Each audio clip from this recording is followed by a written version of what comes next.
Padre espiritual. Mucho se le ha criticado a los católicos, por llamar a un hombre, Padre, o Padrecito. Pero dentro de los hermanos evangélicos se ha introducido una falsa enseñanza, o creencia errada, que la luz de la palabra de Dios es una clara blasfemia, por decirlo menos, y es la de llamar a otro hermano cristiano, consiervo suyo, mi Padre espiritual. Hace ya varios años quedé sorprendido, al oír una predicación de un hombre, que tituló su estudio como, Padres espirituales, e hijos espirituales. Él afirmaba, palabras más, o palabras menos, algo como esto. Cada padre espiritual debe tener al menos 3 hijos espirituales.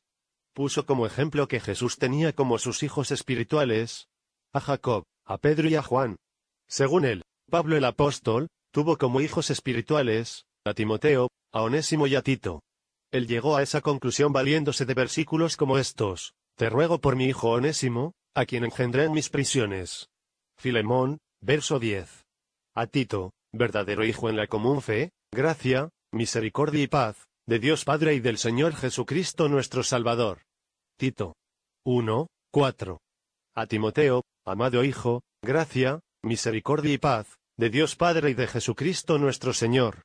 Segundo Timoteo 1, 2. Mas este otro versículo: No escribo esto para avergonzarlos, sino para amonestarlos como a hijos míos amados. Porque aunque tengáis 10.000 años en Cristo, no tendréis muchos padres, pues en Cristo Jesús yo os engendré por medio del Evangelio. 1 Corintios 4, 14, 15. Es el verso de la Biblia que usan algunos hermanos evangélicos para llamar a otro hermano, mi Padre espiritual, y la Iglesia Católica para tener un líder con el nombre de Papa. Del latín clásico, papam, que quiere decir padre, o tutor. Dicho término proviene a su vez del griego, papas, que significa padre, o papá. Otros creen que es un acrónimo del latín, Petri, Apostoli, Potestatem, Accipiens. Traducido como, el que sucede al apóstol Pedro. Esto no tendría ningún tipo de problema, si nuestro Señor y Salvador Jesucristo no nos hubiera dicho, y no llaméis Padre vuestro a nadie en la tierra, porque uno es vuestro Padre, el que está en los cielos. Mateo 23, 9. Haciendo una comparación por lo anunciado por nuestro Señor Jesucristo y lo dicho por el amado apóstol Pablo, cualquiera pensaría que se contradicen. Tal vez para un incrédulo, esto sería verdad, pero para nosotros los creyentes en nuestro Señor Jesucristo, sabemos que la palabra es inspirada por Dios, es perfecta y sin errores. La mayoría de las aparentes contradicciones y de malas interpretaciones de la Biblia son productos de un juicio rápido, sin hacer un análisis profundo del tema. Ya en el comienzo de la Iglesia el apóstol Pedro, hablando de las malas interpretaciones, dijo: Y tened entendido que la paciencia de nuestro Señor es para salvación. Como también nuestro amado hermano Pablo, según la sabiduría que le ha sido dada, os ha escrito, casi en todas sus epístolas, hablando en ellas de estas cosas, entre las cuales hay algunas difíciles de entender, las cuales los indoctos e inconstantes tuercen, como también las otras escrituras, para su propia perdición. Segundos Pedro 3, 15, 16. Otra mala interpretación muy común es por falta de comprensión de la amplitud y significado del texto original en un idioma. Es en este punto donde trataremos de explicar el contexto de lo dicho por el apóstol Pablo a la iglesia de Corintios. Corintios era la ciudad más poblada de Grecia. Fue un puerto, centro de comercio y la capital de la provincia de Acaya. Como toda ciudad griega eran esnovismo, o sea que practicaban una exagerada admiración por todo lo que estaba de moda, o de lo que consideraban distinguido y elegante. A la gente le interesaba la filosofía, y hacía mucho énfasis en la sabiduría. Aunque era poderosa en cuanto a su riqueza material, era también notable por su inmoralidad. Fue en estas condiciones de la ciudad de Corintios, donde Dios le dijo a Pablo: Yo tengo mucho pueblo en esta ciudad. Hechos 18:10. Durante 1 año y medio, Pablo convirtió a un gran número de esa población, y la iglesia de Corinto fue establecida. Hechos 18, 1 al 18. Sin embargo, pasados ya algunos años, Pablo escribió una epístola a la iglesia de Corintios en respuesta a una información que recibió por los de Cloé. Un análisis de la primera epístola a los Corintios revela la existencia de problemas internos, tales como la división, capítulos 1 al 4, incesto, capítulo 5, litigios delante los incrédulos, capítulos 6, 1 al 11, Fornicación, capítulo 6 12 al 20. Conflictos matrimoniales, capítulo 7. Idolatría con viandas prohibidas, capítulo 8. Y confusión en el culto de adoración, capítulos 11 al 14. Peligro de negar la resurrección, capítulo 15. Es en este contexto, el apóstol Pablo, para acabar con las disputas que existían entre los hermanos de Corintios, que ponían en peligro la división de la iglesia, además de envanecimientos de algunos hermanos, que exhibían un orgullo intelectual perverso que los hacía ser arrogantes. Se vio obligado a escribir estos versos haciendo uso del símil, o comparación, que es una figura literaria, que consiste en establecer una relación explícita, comparando un término real, de un objeto, hecho o cualidad, con otro alegórico, o imaginario muy conocido, que se le asemeje en alguna cualidad, y poder así realzar una idea eficaz de una de ellas. Se vinculan con un nexo comparativo como semejante a, tan, como, o, igual que, tal como, o similares. Por eso el apóstol Pablo comienza con estas palabras: no escribo esto para avergonzarlos, sino para amonestarlos como a hijos míos amados. Porque aunque tengáis 10.000 años en Cristo, no tendréis muchos padres, pues en Cristo Jesús yo os engendré por medio del Evangelio. 1 Corintios 4, 14, 15. Nótese que él dice, como a hijos míos. Él aquí compara a los hermanos de Corintios, como si fueran sus hijos. Porque aunque tengáis 10.000 años en Cristo. En los días de Pablo, el ayo era un esclavo que había sido asignado como tutor especial y guardián de un niño, en este caso se refiere a maestros, o tutores, que le enseñen de Cristo. No tendréis muchos padres. Aquí se refiere, quienes los enseñan o guían, no son los verdaderos fundadores de la Iglesia. Yo os engendré, en un intento de unificar la Iglesia, el apóstol Pablo, aunque él no lo dice directamente, apela en su relación con ellos, como un padre.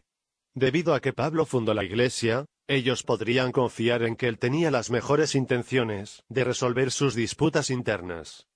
Porque en cierto sentido, quienes conducen almas a Cristo, son como un padre para ellos. Pero eso, no nos da el derecho, en llamar a nadie Padre espiritual. Por ser una orden directa de nuestro Señor y Salvador Jesucristo. Aunque cualquiera trate de analizar y sacar esa expresión de su contexto, ella en sí misma sigue siendo una gran verdad: no llaméis Padre vuestro a nadie en la tierra, porque uno es vuestro Padre, el que está en los cielos.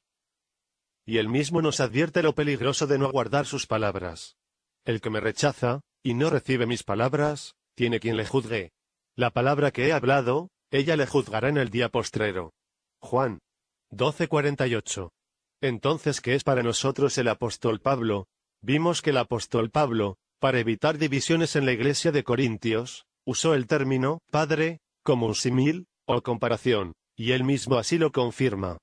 Así como también sabéis de qué modo, como el Padre a sus hijos, exhortábamos y consolábamos a cada uno de vosotros, y os encargábamos que anduvieseis como es digno de Dios, que os llamó a su reino y gloria.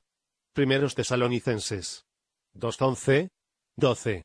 Pero escudriñando las Escrituras, él nos da la respuesta exacta a una pregunta que hasta él mismo se hace, de lo que realmente significa él para nosotros. ¿Qué pues es Pablo, y qué es Apolos? Servidores por medio de los cuales habéis creído, y eso según lo que a cada uno concedió el Señor. 1 Corintios 3, 5. Más adelante continúa diciendo el apóstol Pablo, porque nosotros somos colaboradores de Dios, y vosotros sois labranza de Dios, edificio de Dios.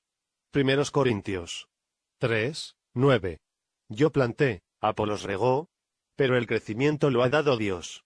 1 Corintios 3, 6.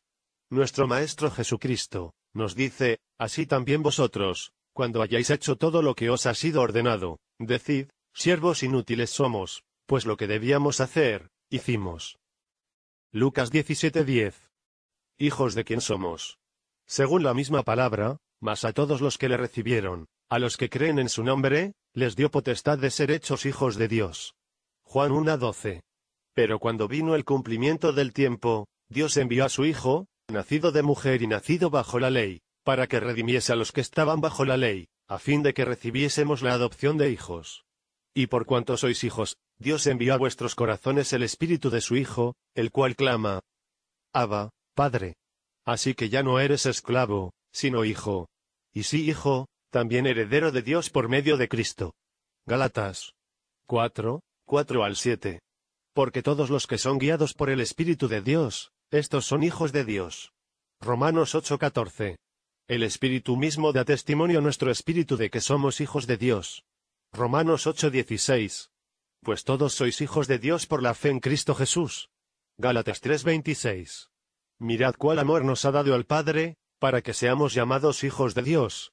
Por esto el mundo no nos conoce, porque no le conoció a Él.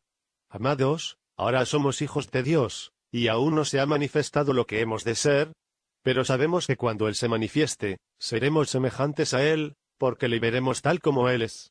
1 Juan 3, 1, 2. Como vemos en todos estos versículos, y además de otros parecidos, se nos declara que somos hijos de Dios. No se nos dice por ninguna parte que somos nietos de Dios. Los términos Padre espiritual, mi Padre espiritual, Hijo espiritual, o hijos espirituales, no se encuentran en la Biblia. La mala doctrina no está en llamar hijo, o mi hijo, a alguien. Los apóstoles Pablo y Juan hacen usos de esos términos, en un sentido afectivo, para referirse a algún hermano muy apreciado por ellos. Cuando el apóstol Juan dice, hijito mío, en sus epístolas el que lee sus escritos, siente que todo ese amor que el apóstol Juan expresa, recae sobre el lector, prestando mayor atención a lo que el apóstol nos quiere expresar. En cambio, llamar a otra persona, mi Padre espiritual, o simplemente, Padre espiritual. Si es una mala doctrina a todas luces, porque según la misma palabra, que Jesucristo nos ha hablado, que son espíritu y son vida, nos declara ¿quién es nuestro verdadero Padre espiritual? Jesús le dijo a María Magdalena, no me toques, porque aún no he subido a mi Padre, mas ve a mis hermanos, y diles, subo a mi Padre y a vuestro Padre, a mi Dios y a vuestro Dios. Juan 20, 17. Y seré para vosotros por Padre, y vosotros me seréis hijos e hijas, dice el Señor Todopoderoso. 2 Corintios 6, 18. En la oración modelo del Padre, que Jesucristo nos enseñó, y les dijo, cuando oréis, decid, Padre nuestro que estás en los cielos, santificado sea tu nombre. Venga tu reino. Hágase tu voluntad, como en el cielo, así también en la tierra. Lucas 11, 2. Y Mateo 6, 9. Un Dios y Padre de todos, el cual es sobre todos, y por todos, y en todos.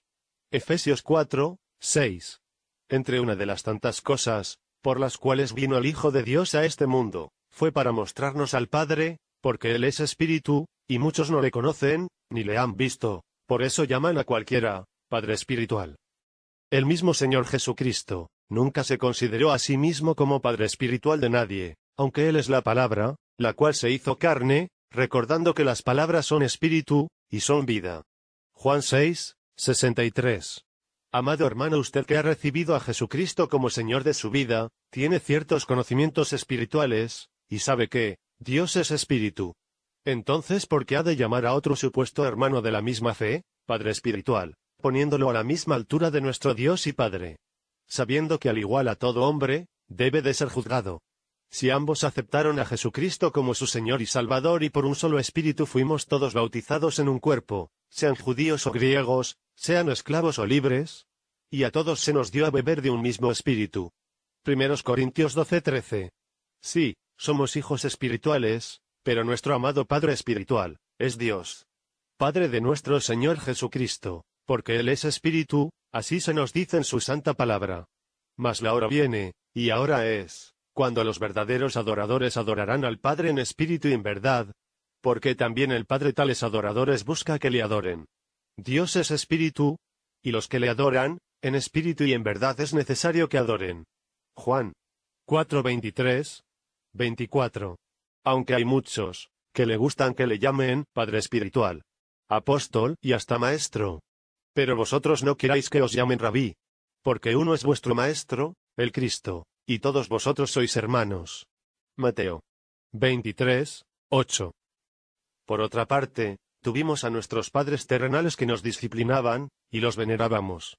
¿Por qué no obedeceremos mucho mejor al Padre de los Espíritus, y viviremos? Hebreos 12, 9. Espero que todo esto les sirva de alimento espiritual, mis amados. Dios le continúe bendiciendo, y le guarde. Hay paz.